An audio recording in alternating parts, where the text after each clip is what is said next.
No ye reporter yembera y'obudde okuva mu kitongole ky'eggwanga kivunaanyizibwa ku by'embeera z'obudde omwanjuzi Kituusa Mohammed. Enkuba yeeyongeddemu katono okutonnya mu bitundu by'eggwanga ebisinga obungi nga bwe tulaba nti waliwo empewo empewoovu zikunta ziva eri mu gabiira g'e Congo ssaako n'ezo eziva eri ku Sseguyanja Bwindi nga ziyitira ku nnyanja Nalubale okwesogga ensi yattu.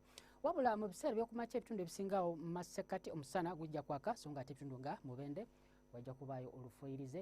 Eri ebuvanjuba nawo tusuubirawo enkuba okutonya ebitundu nga Jinja, Tororo, Soroti so nga ate n'eri ebugwanjuba ebitundu ebimu omusana gujja kuba gwaka so nga ate ebitundu nga Kasese, Masindi tusuubirawo enkuba okutonya. Eri ebukiikakkono era nawo ebitundu ebimu omusana gujja kuba gwaka so nga ate ebitundu nga Kotido nawo tusuubirawo oluwandagirize.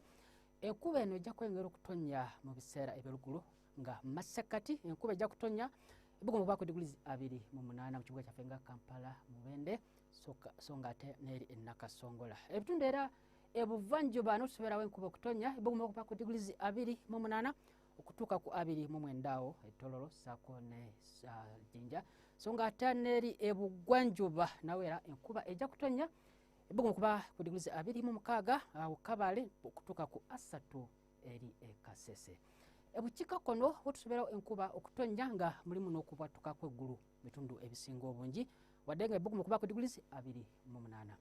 Bwe tulaba ate mu kibuga Nairobi omusana gujja kwaka ebugumu kuba ku diguli 24 so nga ate eri e Dubai omusana gujja kwamemula okutuuka ku diguli 44 so nga eri London okuba ku diguli 28. Tweyanziza okubeerako naawe beera bulungi.